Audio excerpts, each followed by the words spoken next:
We are the Lab Doctors. I'm Amanda. I'm Dorothy. And I'm Zhao Yong. We are biomedical researchers who realized we still have a lot to learn about science. So why not join us on this quest?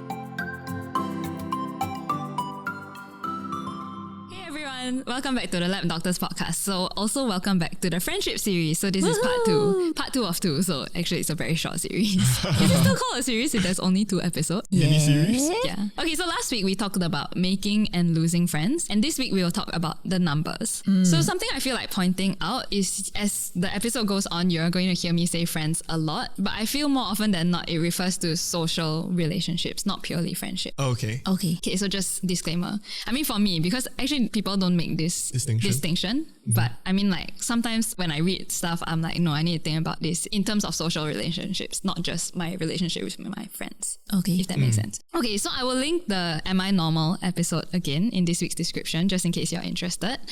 Okay, so you may remember that from the second study last week, the name Robin Dunbar, whose name is famously linked to Dunbar's number. So I don't know if you all have heard of this. Nope. Okay, so it's a suggested cognitive limit to the number of people that you can have in your life, basically, or that you can have a functional relationship with, I guess. So according to Dunbar, the magic number of stable relationships a human can comfortably maintain is 150. What? So basically, you can have 150 friends. Like stable. Okay, so like before we go into Is that too high? what is the 150? Okay, never mind. Let her finish. Yeah. Wait, is that too high or too low? That's super high. Okay. I'm glad you said that.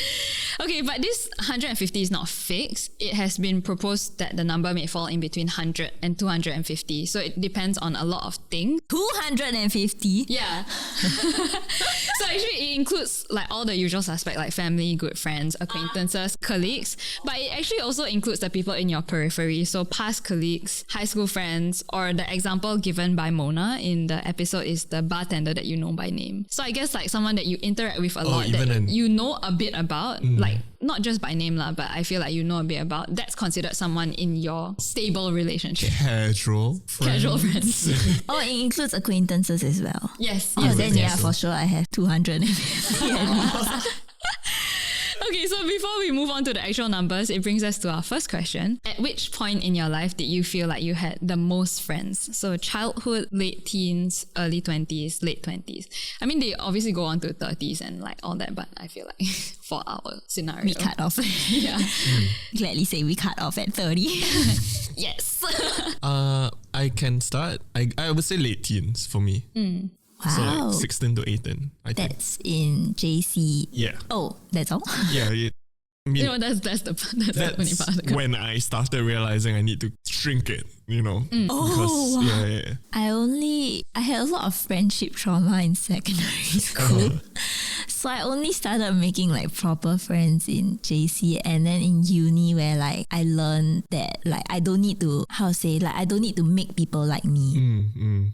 Yeah. So I think I would be in uni, which is around early 20s. Yeah. Yep. Okay, for me it's late teens as well. I feel like back in high school I had the most friends than at any other point in my life, which just fueled my delusion that I am an extrovert. So okay, so the 150 and the range 100 and 250, Dunbar said depends on things like your personality, but it also depends on stages in life, which is why this is the first question. So the size of your personal social networks over your whole life increases as you go through childhood, usually hits a peak somewhere in the late teens. Okay, so this is for most people. So late teens and early 20s is when you hit that peak.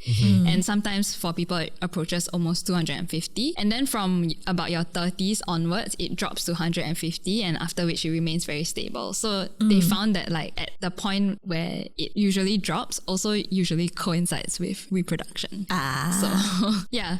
Okay, so I guess my next question was supposed to be, does it track with your personal experience? But I think we already went through that. So the question that I will ask is, why has these numbers fluctuated for you personally? Yeah. It's the whole understanding that you start realizing that you are caring too much about too many people, and then you kind of also realize that maybe they don't care as much about you than you actually care about them, which is the whole mutual part, whether or not. And so at that point it was just like I just felt like it was just getting too much, and do I really care about these people? And then you slowly realize that maybe you don't, and it's fine to lose friends, because if they don't care about you, then if you exit their life, it doesn't really affect them that much as well. So it's fine, right? Yeah. Before Dorothy answers, I think you already went through like why it increased and everything. But has it decreased since? So yes, it did decrease. And I agree with the timeline. When it was my early 20s, that's when I had the most friends, because you're exposed to a lot of people. You have more energy and time at hand, other than needing to study, but you have a large amount of energy. Maybe because you're just young.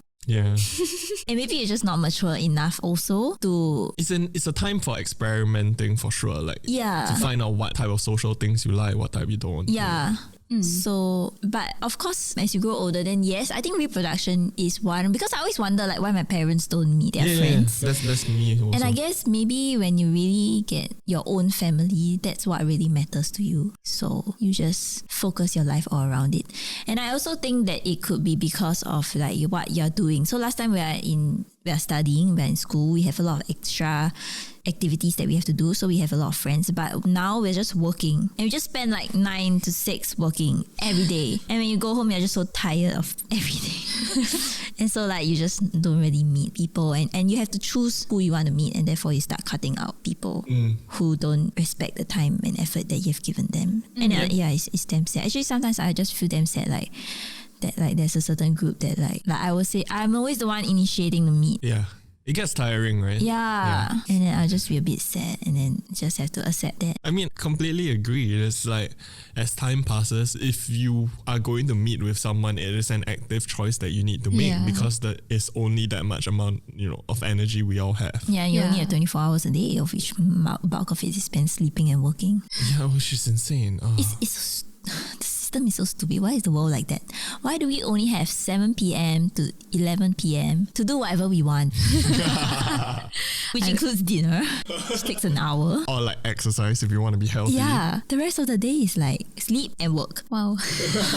I mean, okay, honestly for me it's time also, which really made me think about like the previous study that we talked about last week about how time matters for making friends. Yeah. But I guess the other thing that these numbers fluctuated for me was distance. So like moving away from where I grew up and where I studied undergrad is so difficult. And I think when I first moved here, I was very sad and I didn't want to make friends, because I'm like, what's the point? I'm gonna lose them anyway. Yeah.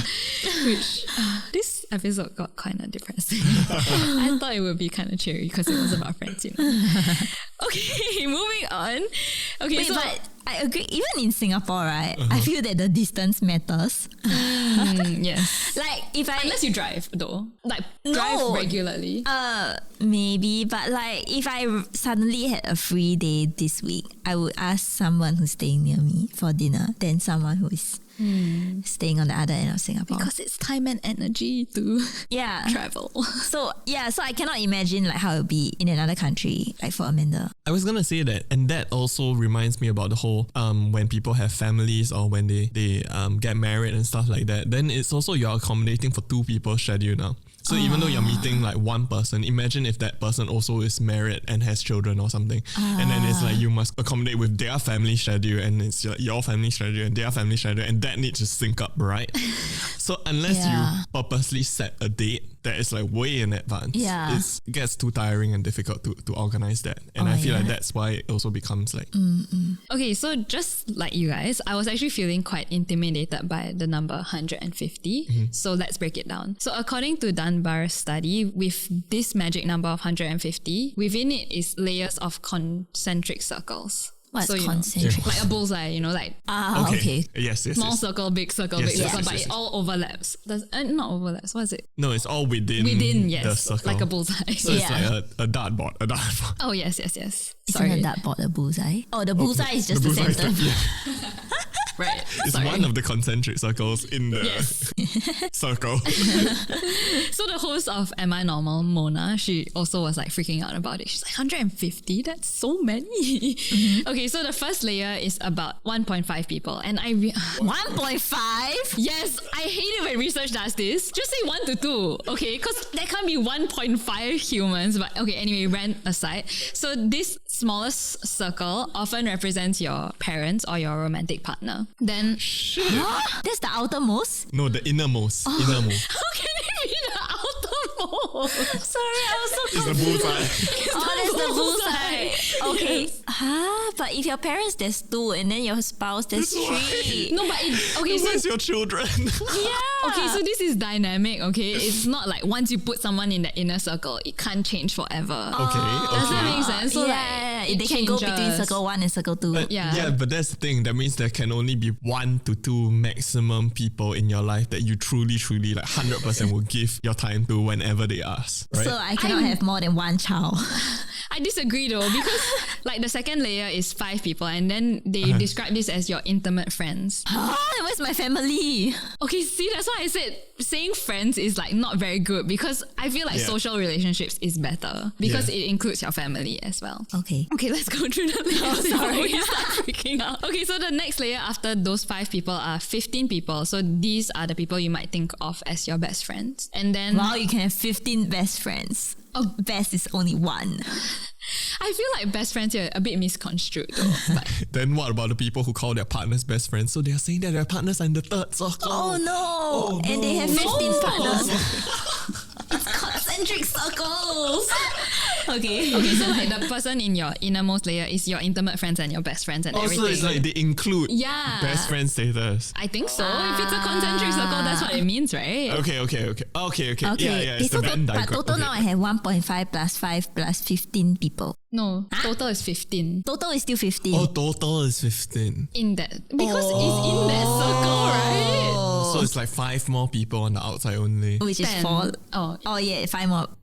Outside the second circle. yes. Okay. No, 10 it's more. 5 to 15. Right? 10 It's more like people in the 1 to outside 2. circle. So you have to do some math. You have to do minus. Actually, Someone needs to draw it out. I really did want to print it out yesterday, and I was sitting at the printer in the lab. And I'm like, I should have printed it out. I regret. No, it's okay. I understand now. Yeah, I understand. Yeah. Okay, so then the next layer has 50 people. So this is your good friends. And then the final layer is 150. Oh, that's a very So big that's jump. 150 is your acquaintances, the people in your periphery. And the casual everything. friends. Yes.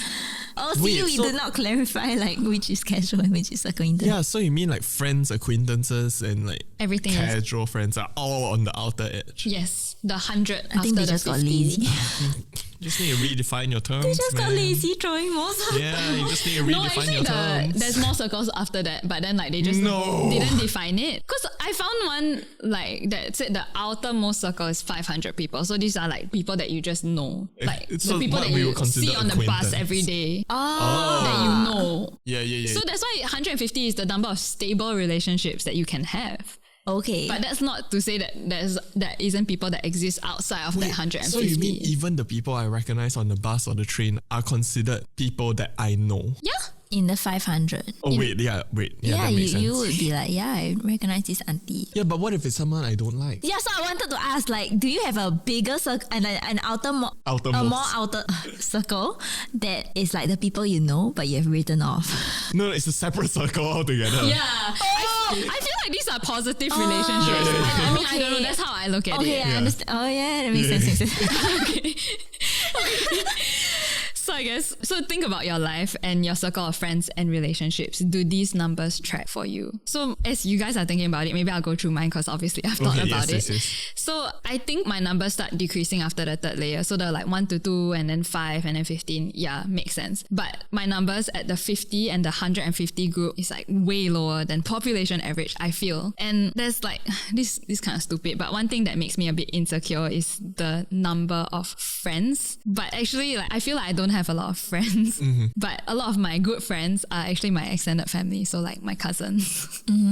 And I don't know if y'all think this is lame, but I'm really close to my family. And then like every time they talk about friends, I'm like, why can't you just say social relationships? Because like these people are my friends. But when I describe them, do I refer to them as friends? But my identifier for them is my cousins, you know, or like my yeah. aunties or uncles or whatever. Yeah. So as I was reading all of this, I was feeling very insecure about that. So I don't know if that's lame, but yeah. No, it's okay. I was insecure about numbers also. Last time I add people on Facebook and I had like over 1,000 friends and I felt that I was super popular. But I realized that, oh, there's no matter now. Yeah. Sometimes I start deleting people because I'm like, who the heck are they? Okay, but like, does it fit within like your circles, I guess? The 2, 5, 15, 50, 150. I feel like the clearest part for me was that time when I used to delete friends on Facebook. I always hit a sweet spot of like 200. And I feel like that's my widest most circle. So like my criteria is like I would even say hi to them if I see them on the street kind of thing. So if I don't, then like they're not even in the 200. So that's why I feel like that's the widest circle. But like the definitions inside, it gets a bit blurry for me, and I haven't really thought about it too much, I feel. But the other thing that I find interesting is that the whole the innermost circle and the second layer has like a limit of about maximum 5 people, is it? Yeah. And It's just population average. yeah. But like it kind of makes sense to me because I mean like because my extended family is very, very, very big. And I feel like I'm not like contrary to You don't treat your cousins as friends. Yeah, I hope they aren't listening. I'm pretty sure they aren't listening, which kind of shows you my relationship with them. But like, I mean, if you're listening, no offense. So shout out to all my cousins who listen, I guess. Yeah, but for my cousins that are probably not listening, hopefully you don't get offended if you are. I honestly, I don't think of them as friends. They are blood relatives, yeah. But like, how many of them would like, I don't know, waste a day helping me do something? Yeah. Am I even comfortable enough to ask them to do something? I don't think I am. So, But it goes back to the first episode where we talk about how kinship is more easily maintained than yeah, because friendship. there's there's the obligation there, I feel. Yeah. And Yeah. like all those festive you have like a events. natural connection with the person even though you're not. As in like I will still feel like I know them even though I don't talk to them, and I'll feel a bit sad if something happens to them. I feel You see, that's where it's different for me. Do you think it's lame? I mean, Lame? honestly, that I'm so close to my family. no, it's not. Why is it Okay. not? I mean, why is it lame? Because Yeah. actually, every time I say like I don't have a lot of friends, but it's true, I really don't have a lot of friends, but I have a lot of family who I consider friends. Yeah, but that's under the condition that you can't call your family friends. So Yeah. why are you allowed to call your partner your best friend? I don't understand. Anyway, Okay, going back to the pet point. peeve. I get it now. Yeah. I think for me, yeah, I'm a bit like Zhao Yang. I cannot fit the 15 people. I feel like I need to really think about it. yeah, I need to list down the names. Yeah. Oh my god, yeah. So the host like of the podcast that I was talking about, she actually like took a piece of paper and then like started writing down. Oh my god. Yeah. So like, I mean, if y'all want to do it, you can, but You see, I don't even remember. I need to like maybe open my Facebook, Instagram to which look. she said also, she's like, if you're in my 15, how can I not remember you? You know, Yeah. like that's so weird. But then it's true sometimes. I like, think I can remember, but I have to like list them all out and then reprioritize them. Like I can remember, I'll just go back down the groups. Like this group is who, this group Okay, is who. true. But everyone in the group might be different priority to me. Yes. Sorry, all the that. Yeah.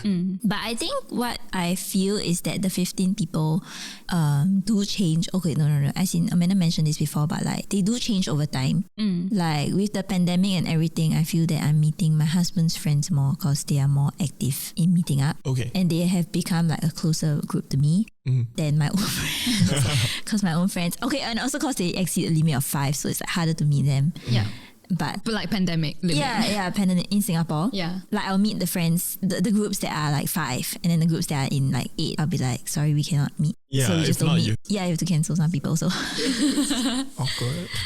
yeah. Okay, so I guess what I wanted to end off on, which we already kind of covered, is like, how do you feel? Like, do these numbers matter to you, or do they change the way you think about social relationship? Because like Dorothy already mentioned this, that she felt insecure about her numbers, and I definitely feel this way when I look at like social media. So and then I see people posting about all the outings that they're going on and this large group of friends that they have. But social media can be fake.